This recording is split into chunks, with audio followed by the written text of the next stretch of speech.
Halo, berjumpa lagi dengan saya, Doni Jeremia Manurung. Kali ini saya akan mereview sebuah video tentang Pipo dan Embro. Seperti yang sudah terlihat, video yang sudah saya tampilkan di layar ini. Dan bagi teman-teman yang ingin menonton video ini setelah saya mereviewnya, bisa diklik linknya di deskripsi video ini.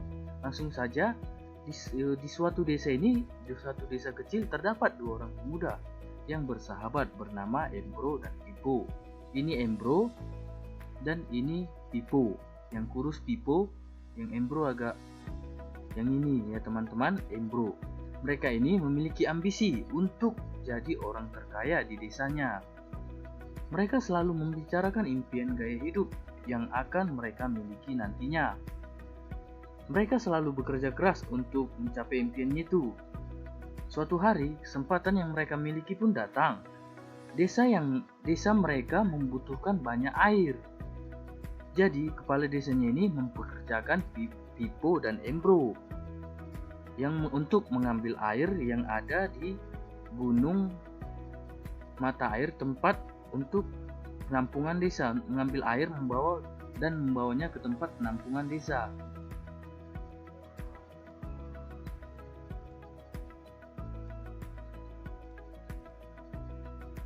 Selanjutnya,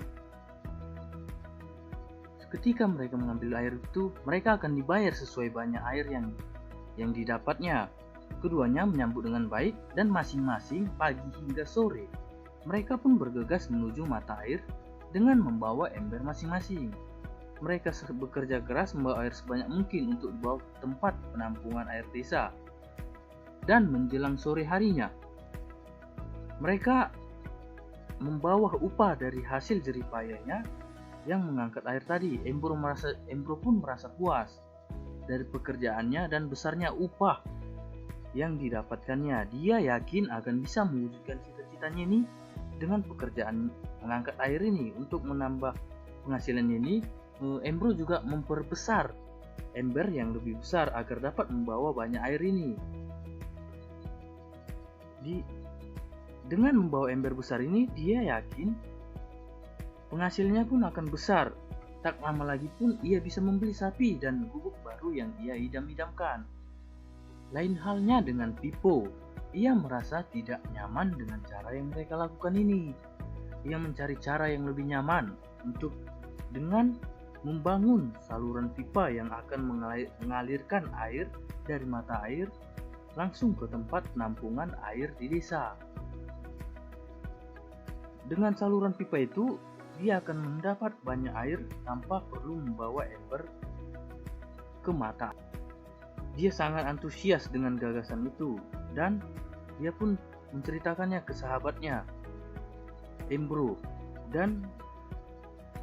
Tetapi Embro menolak dan juga menertawakan gagasan Pipo karena Embro merasa mampu mendapatkan lebih banyak uang. Embro pun lebih sering mengambil air dengan membawa ember besar yang dibawanya untuk ke desanya. Pipo pun memutuskan untuk mewujudkan gagasannya. Dia mengerti tidak mudah untuk membangun pipa yang dirancangnya tadi dan membutuhkan waktu berbulan-bulan bahkan bertahun-tahun untuk membangun saluran pipa tersebut. Walaupun begitu, dia tetap bekerja mengangkat air dengan ember setiap hari seperti biasa. Tetapi pada hari Minggu dan waktu luangnya, dia mengerjakan keras untuk membangun saluran pipa. Di bulan-bulan pertamanya tidak ada nampak hasilnya.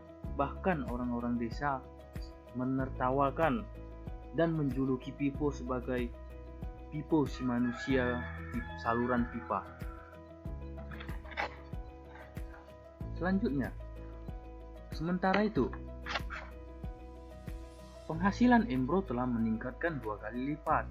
Ia berhasil membeli sapi dan gubuk baru yang besar. Gaya hidupnya juga berubah. Dia sering pergi ke bar ketika pulang kerja, namun tanpa dia sadari, badannya bungkuk karena mengangkat ember besar setiap hari. Dan juga wajahnya nampak terlihat lelah. Semakin hari, hanya sedikit air yang dibawanya karena tenaganya berkurang seiring bertambahnya usia. Berbulan-bulan dan bertahun-tahun berganti, dan akhirnya Pipo berhasil membangun saluran airnya yang memenuhi tong-tong penampungan air di desa. Saat makan, tidur, berlibur pun airnya itu mengalir terus. Pipo puas dan bangga berkat tekad dan bekerja kerasnya tadi. Kini penghasilannya mengalir tiada henti seiring aliran air di saluran pipanya. Pesan yang kita dapat dari kisah Pipo ini ialah